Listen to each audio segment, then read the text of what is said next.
Sumainyo ang Panginoon. At sumaiyo rin. Ang mabuting balita ng Panginoon ayon kay San Juan. Papuri sa Panginoon.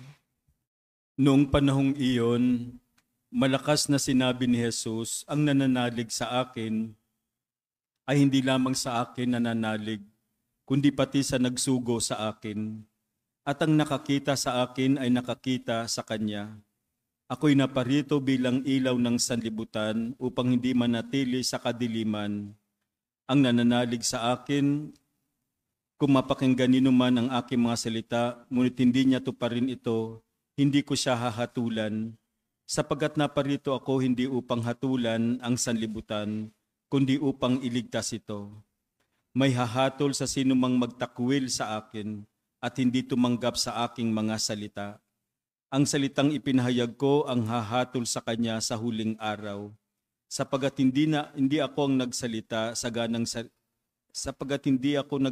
sa ganang sarili ko lamang, kundi ang Amang nagsugo sa akin, ang siyang nagutos kung anong aking sasabihin at ipahahayag.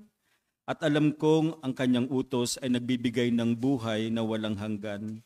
Kaya't ang ipinasasabi ng Ama ang siya kong sinasabi. Ang mabuting balita ng ating kaligtasan. Pinupuri ka namin, Panginoong Hesukristo. Magsiupo po lahat. Sa mga ebanghelyo natin nitong nagdaang mga araw, maraming paghahambing o analogy o metaphors na ginamit ang ating Panginoon upang ipakilala ang kanyang sarili at ang kanyang misyon sa mundo. Nung linggo at sumunod na araw, pinakilala niya ang kanyang sarili bilang mabuting pastol, di po ba? Kaya last Sunday, nagdiwang natin ang mabuting pastol, linggo ng mabuting pastol. Nung Lunes, pinakilala niya kanyang sarili bilang pintuan. Sabi niya, I am the gate. Ngayon naman, ipinakilala niya ang kanyang sarili bilang ilaw. Sabi niya, I came into the world as light. Ang sino mang lumalapit sa akin ay makikita ang kalooban ng Diyos o makikilalang Ama. Kaya ang Panginoon ang ating ilaw, ang ating liwanag. Mga kapatid, kapag inalis ang ilaw, ang maghahari ay kadiliman. Kapag ang tao ay nabubuhay sa kadiliman, he does not see the color, di ba? Kapag tayo nabubuhay sa kadiliman, wala tayong nakikitang itim, wala tayong nakikitang marumi, kasi nga madilim. Napansin nyo, nabubuhay tayo sa mundo ngayon na parang inaalis na ang Diyos sa atin. Inaalis ang ilaw, ang liwanag. Sa oras na inalis natin ang ilaw, hindi na natin makikita ang masama, kung ano ang mali, kung ano ang kasalanan. Ito ang mundong ginagalawan natin ngayon na parang nawawala na yung sense of sin. Hindi na alam ang kasalanan. Ginagawa ng taong kasalanan pero parang hindi niya tinatanggap na kasalanan nito. Di ba? Yun ang mahirap kasi nababalot tayo ngayon sa parang kadiliman. Makikita lang natin ang ating ginagawang kasalanan kapag tayo lumalapit sa liwanag.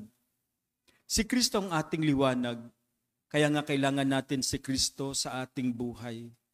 And remember, Jesus came not to condemn the world, but to save us. Kaya huwag tayong matakot na lumapit sa Kanya. Alam niyo, pag ako'y nagdarasal, para akong hubad sa Panginoon. Kasi wala na akong itinatago. Alam naman niya lahat ng aking kahinaan. Ano pa bang itatago ko sa Kanya? May tatago ba tayo sa Kanya? Kaya kapag lumapit tayo, we should be naked before Him. Aminin natin ating makasalanan at huwag tayong matakot. Sa Kanya, pag lumapit tayo, makikita natin ang ating kahinaan. Sabi ni Jesus, ang nanalig sa akin ay nananalig sa Ama na siyang nagsugo sa akin. Ang nakakita sa akin ay nakakita na rin sa Ama na nagsugo sa akin.